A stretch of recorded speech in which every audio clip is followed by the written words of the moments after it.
welcome to Season 19 Apex Legends patch notes. Now, I'm going to be real honest with you guys here. I just spent like an hour and a half recording all of this, only for my computer to corrupt all the files. So we're going to start over, but I'm going to make this much shorter. So this is going to be a bit of a Cliff Notes version. I can't face doing the whole thing again. If you haven't been here before, my name's Nick. I'm a UK-based streamer, and we're going to be doing a lot of Apex content. I'm a Lifeline main. I'm super excited for a rework. And I love Apex. So let's crack on with the patch notes and see what we've got for this Season 19. So this is what we're looking at to kick off. We're going to quickly go through Conduit. Now, I'm sure most of you have seen about this new legend at this point. There's been lots and lots of content, lots of video around her, as there always is with a new legend. I'm not going to go through the background because I'm going to be honest, I don't really know the lore, and that's not what we're here for. All right. So first off, we're going to talk about her passive, Savior Speed. And now she gets a burst of speed whenever she's running towards a teammate out of range, of what they call tactical range. And how this works is kind of similar to when you look at a care pack and you can see what's in it and you get that little circle that goes around. You have to hold your vision on your teammate for a little bit and then you get the burst of speed towards. And this is a super strong passive. Where she really shines, however, I think is going to be in her tactical Radiant Transfer here. So you can blast your ally with energy, regenerating temporary shields for them when they're in danger. Now, the way this works is you can blast them with the temp shields, and it gives them up to full shields, whatever they have, no matter how much they're missing. And then you can either obviously bat or shield up to essentially take that temporary shields over, or it'll slowly go down after a short period. This is so strong. And just think about it in terms of you take a fight, maybe you take a bad trade and your shields go down. They're pushing you to try and finish you off. Bam. You now have full shields again to take that second jewel pretty quickly. Her ultimate is Energy Barricade. You can deploy an array of shield jamming devices, which damages and slows enemy. This kind of works like Ash's tactical. So it does 10 damage and it slows them in this kind of small AoE. She throws out a bunch of them, and it's usually in this kind of arced line. If it is in a condensed space, you can have multiple on top of each other. So and they stack, which is really strong. You imagine you're holding a small corridor, you throw it out on a door, no one can push that door straight away. They can be destroyed. Forgive me, I don't have the exact numbers on how much health they have, but you can destroy them with bullets or nades. I believe you can with nades. This is just a really great zoning tool. It's a really good area control tool. Holding your space, occupying your space. So she has a little bit of everything, as well as being a support hero. So she gets the being able to craft banners perk as well. So I can see her being super strong, incredibly good team play. The shields is just wild. And I think she's going to be really good in combination with some others. So as I said, I'm going to try and keep this video really short because the last one was like over an hour. So we're going to try and just skip through this a little bit. The map rotation we've got is Broken Moon, Olympus, and Storm Point. Not going to lie, I hate Broken Moon. It's a horrible map. They need to sort it out or get rid. Love Olympus. Now, there is a huge amount of Storm Point changes. I'm not going to go through them all. It's smaller, so they've condensed it, which was part of the problem. They've said themselves, the problem with Storm Point was that there was too much space between fights. You could often, you couldn't find anyone till late game. Your mid game was just boring loot simulator. Early game, you either hot drop or you don't see anyone for the whole map. So they've made it a lot smaller. They've changed a lot of the POIs. Lightning Rod is now changed. They've added in a new PI up the top there. For you to fight in. They've added a new Watson POI, which is really cool, intended for hot dropping. So it sounds like they understand what the problem with Stormgate was, and they're enticing a lot more early, fast-paced fighting, and I'm here for it. I wasn't a huge fan of original Stormpoint. I can't wait to play with these changes. I think they're potentially great. If you want to see the full breakdown, you can check it out here on the EA site, and it'll show you exactly everything that's changed. For posterity and for speed, I'm going to let you do that in your own time. But the most important things are it's going to be much quicker paced. and some really fun POIs to play around. So with that in mind, let's have a look at what else they've got. Anti-cheat updates, now new in-match notifications. So you're going to get notified when someone is removed for cheating. I think this is just a given. I think this should have been in the game. This is just a great quality of life change, in my opinion. And let's get to, I think, what most of us want to know about at this point. So the ranked changes. Promotional trials. How ranked is going to work now is when you reach the end of your tier, so let's say silver 1,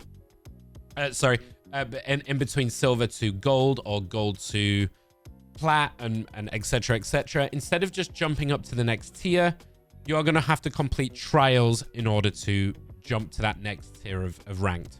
The idea behind this and what Respawn have come out and said is they want to try and discourage this rat to masters playstyle, which all of us have, let's be honest, absolutely hated in season 18. They're trying to discourage that by, you can still play that playstyle for those of you that like it, but you're not going to be able to skip above to the next tier without doing some kind of engagement. So I kind of like that. I like the idea of forcing, not forcing is the wrong word, because I don't think you should ever force people into a specific playstyle in these games. I like the fact that they've looked at it and said, maybe this is a way for them to engage just a little bit more and try, you know, different playstyles. So what's going to happen is you complete the condition of the trials and you will get 250 bonus after your promotion into the next tier. Failing to complete the trial within your match limit will then end up in an LP loss based on your performance in those trial matches. You get 5 matches to try and complete the trials. And then every time you fail, so let's say you don't complete it in the first 5 matches, you then go back down into, let's say, for example, silver. You then get back up into gold. And my understanding of the way they've worded this, which is a bit weird, but I think my understanding of this is the next time you try, you'll have 6 matches and then 7 matches and 8 matches, all the way up until 10 matches to try and complete it until you complete it. Now, these are the conditions for getting into the next tier. All of them, you can skip. You can beat the tier by just winning a game, right? A lot easier said than done for some of us. But if you win the game, you will automatically be promoted into the next tier. If you, without winning a game, you can do these alternative conditions. So for rookie to bronze, you have to get 3 top 10 placements within that, let's say, 5 games to start with, and get 3 kills or assists at any point during those 5 games. For bronze to silver, you have to get 3 top 5 placements and get 6 kills and assists. Now, this is where the wording gets a little bit weird and a little bit annoying. I'm not going to lie. To get from silver to gold, in 3 different matches, you have to place top 10. So you might be thinking, well, how is that any different to placing top 10 3 times during rookie to bronze? It's not. The placements are the same, is my understanding.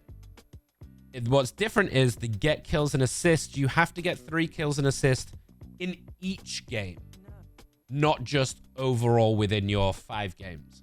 So you can get 3 kills and assists at any point during those 5 games, for rookie to bronze, bronze to silver. But in these, you have to get 3 kills and assists in each of the 3 different matches within that 5-scope sphere, and 6 kills and assists for gold to platinum. Alternatively, you can win a game, and it will also allow you to do that. Platinum to diamond and diamond to master, you can only win a game. The only condition you can do is win a game. I think this is really interesting personally. There are plenty of different ways you can win an Apex game, you know, including ratting. And I think making people do that to then tier up is an interesting way to encourage learning the game. However, does this change the problem of ranked? No.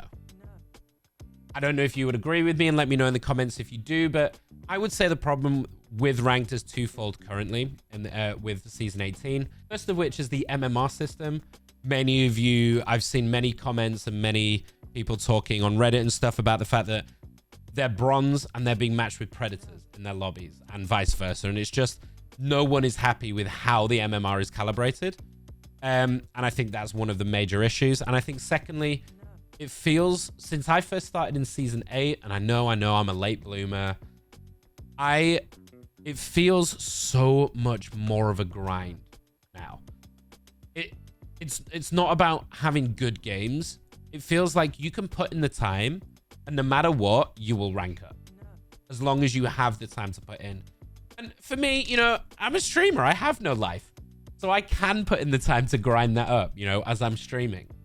For a lot of you out there, you may work full time. You've got kids. You've got, you know, partners and stuff. You might get 1 or 2 hours of Apex a week. You might get like 1 hour of Apex a day. You're never going to be able to rank up in just random little matches here or there. And forcing people to do that grind more makes it worse. That's just my food for thought. So let's talk about what they've tuned to the ranking. They've said they've increased the amount of rating bonus given to players, given to help players ranking catch up to their skill bracket. So this is just giving you extra LP to help you catch up to where it thinks you should be. Again, doesn't address the problem of the MMR and what it's assessing as your skill bracket. Reduce the bonus that's withheld and thus the difficulty of climbing when players are actively pushing against their skill ceiling. This is just not taking away as much of the LP from you as you hit where it thinks you should be. These are all really weirdly worded. So I need to see it in practice, and if I'm wrong, please do correct me. Provisional bonuses are adjusted to land players closer to the expected statistical 1.5 tier drop at the end of their 10 provisional games. To be honest, the provisional games are a good system in theory. The problem is, you know, I can only speak for the people that I've spoken to and myself. The provisional games got me nowhere close to where my normal rank was, and not even remotely. Most people I know who are diamond and masters, they were putting like bronze and silver from their provisional games, and then have to grind all the way back up in this incessantly, I lost my breath, in this incessantly grinding ranking system. So this goes somewhere, but I don't think this is enough. One of the biggest changes, which is, I'm really happy with this. I think this is a fantastic change that honestly should have happened 10 seasons ago. Ranking difference restrictions for 3-stack pre-mades has been removed. What this means is you can play with your friends no matter the skill level. So this is a great way to combat smurfing, combat making several accounts, just so you can play with your friends. They've even added in the caveat, your squad will face more difficult battles if there's a bigger discrepancy between your skill. Nadoy. Anyone with half a brain cell should be aware of that. So it's to note that if you're silver and you want to play with your diamond friends, you can, but no, it will be much harder lobbies because of your diamond friend. So it will usually arc more towards the higher levels. As long as you're aware of that, this is a phenomenal change. There's no reason. Apex is a 3-person game, and soloing Apex is horrendous. I can only speak for myself. So I want to play with friends, but if you don't play together all the time, you're going to be different in ranked. It's natural. You know, if someone has a lot more time like myself to put into it, I might be a higher rank than my friends who can only play every so often. So this is a fantastic change and should have happened long ago. Cross, I'm speeding through here because we're already at 15 minutes, so I'm trying to not make this a super long video for you all. Cross progression. Cross progression. Again, a change that should have happened 10 seasons ago. I'm glad that they're finally doing it. And what this means is, if you have accounts across several platforms, it will merge all of your cosmetics or your heirlooms or your stats and everything, and it will take your stats from the highest account. So just be aware of that. It'll take your stats and your battle and your account level and stuff from your highest one. But all your cosmetics and stuff will be merged. Fantastic. Well done, Respawn. It only took you about 5 years. Should have had this a while ago, but I'm glad you finally done it. A lot of people, the community have been screaming for this for years, and it's nice to see that they're making some positive changes after what's been, quite honest, a couple of lackluster seasons. Holo sprays can now be deployed while skydiving. Who cares? But cool. Right, let's get to some weapon balance updates. We're going to speed through these. RE45 and the 3030 PETA are back on the floor to be changed for their R301 and Volt. Again, I feel like Crafter is just kind of preference at this point. My view on the crafter is it can be really good as long as you're hitting those POIs. If not, you know, as long as you have it within your rotation, you're guaranteed the loadout you want. So it's kind of nice in that way. You're not going to find it off drop, right? So it kind of depends how you feel about it. It can go either way. Boosted loader removed from crafting. And actually, as we look a bit further down, boosted loader has been removed completely, as to my understanding, because you can't get it on the floor anymore. The only gun that I think you can have boosted loader on now is the new wingman, which we'll get to very shortly. The digi threat optic has been removed from crafting. I really like this change. I think it was, you know, we've had a very heavy Bangalore smoke meta, and being able to craft a digi kind of completely ruins that in its entirety, you know.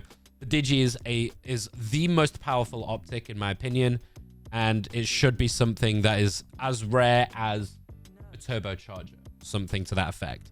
So I like the fact that they've done this. Hammer points are now back in.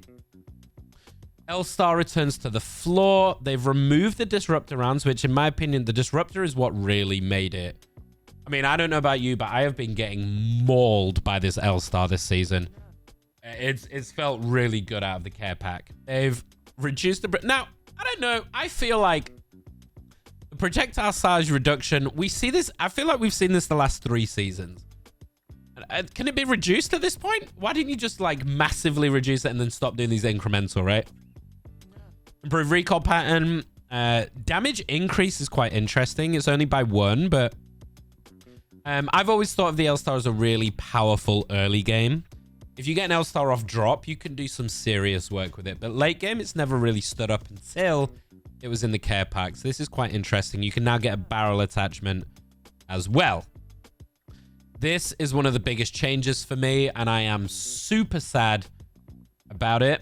Anyone who's watched my streams, and this is a great time to quickly plug that I stream on Twitch every Tuesday, Thursday, and Sunday. So come and check us out there. Simply Nickish. I am a wingman enthusiast. I've loved this weapon ever since I started playing Apex. It's one of the most satisfying guns to use, but is very strong and has been for a while. It is now going into the care pack. So I'm never gonna get it. I'm never gonna get it. It now is a new hop-up Skull Piercer Elite, which completely ignores helmet headshot damage reduction.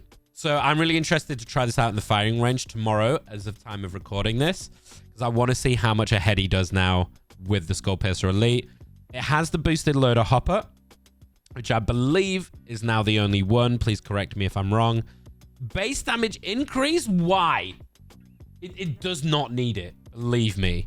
Projectile size increased on 110 ammo. I'm going to be honest. At this point, I would probably take the wingman over the Kraber in the care pack.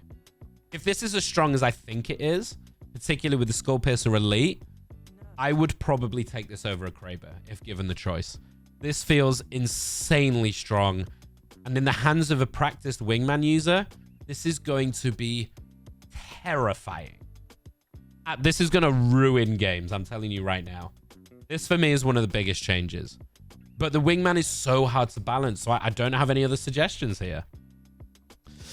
Care packs will always now have one weapon at all stages of the game, which works very well in conjunction with this. I think this is a great change. I'm fed up of getting to care packs and having gold helmets and just nothing. So I think this is a really nice quality of life change. Gold weapon rotation. We've got the Havoc, the RE, the Car, the L-Star, and the Longbow. I'm particularly looking at the Car and the Havoc here. I think these two are going to be super, super fucking strong. I would certainly be looking at both of those to use myself. Hop-ups, boosted loader removed from floor loot, as we talked about, so I think it's no longer available. And the turbocharger removed 1 damage reduction when equipped. Now we're going to quickly speed through some of these weapon changes. There's not a huge amount to go through. So we've got the 30-30 increased hipfire spread. I'm a hipfire lover, so this is good for me. Bow check, faster initial draw speed, which is great for bow users. I don't feel like shatter caps is used that terribly often, but if you do, you can now toggle it and a tighter blast pattern.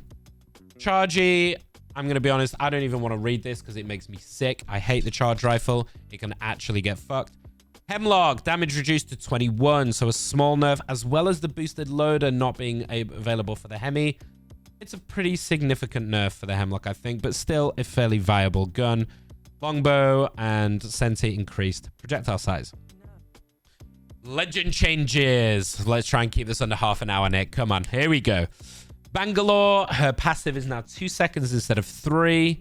The smoke is a 5-second reduction in lifetime. That is a big nerf. She's still super viable. The smoke she can still use very effectively, but that is quite a reduction. And the Rolling Thunder stun by 2 seconds. I think these are needed changes. We've seen a hell of a lot of Bangalore, but she's still super viable in my opinion. Catalyst. This was the other big winner from last season, or at least split 2 of last season. The core of your spikes no longer blocks projectiles, so you can't use it as a little duck and cover in desperate situations. This is good. The count reduced from 3 to 2, and the throw range from 50%. Fairly big looking changes, but still super viable. The piercing spikes is still a very good ability for blocking doorways and things, so I don't think this changes that. And the dark veil, the cooldown now starts after the wall comes down, which is a well-needed change, and reduced lifetime to 5 seconds. Very similar to Bangalore in my opinion. It doesn't make her, I don't think it's going to throw her off a cliff. I think it is some good changes that just nerf her enough to make it maybe you might think about others, but she's still, Dark Veil is still super strong at cutting fights in half, rotating out when you need it. I still think she's super good, and I think this puts her in a pretty good spot. Passive updates, I'm not gonna lie, Pathfinder's passive just sucks, and yeah, that's kind of nice, but I think they need to completely change that anyway. Wraith's voice, reduced luck time required to trigger her Voices from the Void passive. Ultimate updates, Newcastle Wall. He gets better reduced recovery time on landing, which is really good for him. That's one of the things was one of my sticking points about Newcastle that I never particularly liked. And increased max leap height. I think that's only really situational in terms of when you're actually going to notice that. Revenant's Foreshadows. This is a massive nerf for Rev, in my opinion. Reduced time extension window for assist to 3 seconds. So you've got to kill people quick. It's gone from 30 to 3. That is a huge nerf on that. I still think his Foreshadows is incredibly strong. As a pub stomper, I still think Revenant is maybe not in pro play, but he's still super annoying to play against. Excuse me. And I still think he's super viable. Advantage is Sniper Mark from 6. 2-6 from 5. So she gets an extra bullet on her ulti. You still have to hit your shots, but I think that's a very small but nice change. Maps-wise, they've just addressed a bunch of rat spots. This is the other huge thing I wanted to talk about. I love this change. Yes, Respawn, I love this change. Players now respawn with the shields and weapons that they had when they were eliminated. Body shield and helmet level are preserved. Knockdown is reset to white. Backpack's removed. And the inventory will contain some ammo for their weapons. 2 syringes, 2 cells. So what this means, when you die and you get respawned, now you get to keep your armor level. So if you die with red armor, you come back with red armor. You keep your helmets and you keep your weapons with 2 ammo stacks for each. This doesn't include care pack weapons, but this is an amazing change. I love this change. And this is the other big change that I talked about at the beginning of the video, which is why I think we are going to hit a double support meta. How it's felt up until now is when you respawn, you're clamoring to get whatever you can, especially late game. You're going to be a huge disadvantage. So you're just clamoring to get whatever gear you can to try and take a fight, right? This changes that entirely. You can really, I mean, you're still going to be at a small disadvantage, of course, but you can seriously just drop and instant take a fight. And I love this change. It makes it so much more viable to late game res and to really focus on holding Mobies. You know, hold some late game Mobies, get that, you know, if you can craft or grab the banner, smash it and just get them back somewhere else. You don't have to try and get them back to their dropped box or anything to try and get their gear back. I love this change. I think this is a fantastic change. It also, I think it also encourages people to stay in ranked as well, because you never know when they might be able to respawn you and get you back into the fight with a good amount of fighting ability. So I love this. Big fan of this. It might be really annoying to play against. We're going to have to see when we play the season, but principally, I really like this change. And this is just a whole bunch of bug fixes. The only ones I want to talk about particularly in these are death boxes can no longer fall into unreachable areas, so no more trolling people by crawling off the map so they can't get your gear. I think this is just a nice quality of life. Heat shields can no longer stick to tridents. That's going to be particularly prevalent as we hit Storm Point. And heat shields no longer provide protection above them on higher ground. This, my understanding of this is, this means that heat shields can't go through ceilings or through walls to give you protection. If I might be misunderstanding that, but that's what I think it is. Audio, there's absolutely nothing. So audio is still going to suck in Apex, as we all know. But we're not going to go down that route. And just some other quality of life bug fixes. Nothing huge in the rest of that. So here is my conclusions, my roundup. I'm a little bit disappointed that we don't get Lifeline's rework yet. I'm assuming that comes in the split. I thought we were going to have it at the beginning of this season. So I got myself super excited. I'll make another video on Lifeline's proposed changes. I'm a Lifeline main, as you guys know, so I was really looking forward to those changes. So we're not going to get that yet. I am calling my prediction from earlier. With those respawn changes, I think we're going to be seeing a support meta. Conduit is super viable. Lifey, when she's reworked, I think is going to be super viable. And you can combine it. Here's what I think is going to happen. You get a Lifey and a Conduit mix, maybe with something like a Bangalore or a Catty or something like that. And you're just going to... I think you can't lose duels. Unless you get one clipped, I think you are going to win out on every extended fight. I love some of these changes. I feel like they're stepping in the right direction this season. I've felt like a little lackluster over the last couple of seasons changes. They haven't felt like they've addressed... In fact, the ranks got a lot worse. And they haven't really addressed the problems that people are asking for.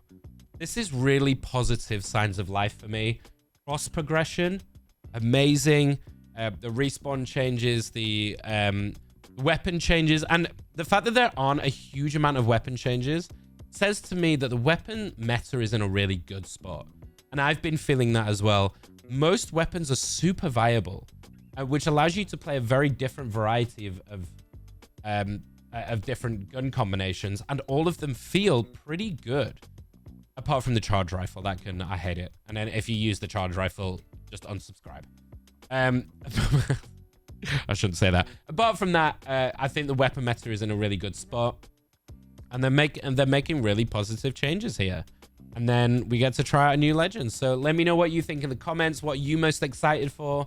What are you most looking forward to? And hey, if you're about, I'm going to be live tomorrow. As of recording this, I'm going to be live tomorrow for the start of the new season on Tuesday. Come and check me out, Simply Nickish, and do all the YouTube things, like and subscribe and all that. And I will see you in the next one. Thank you for listening to me ramble for about half an hour. See you later, guys. Bye.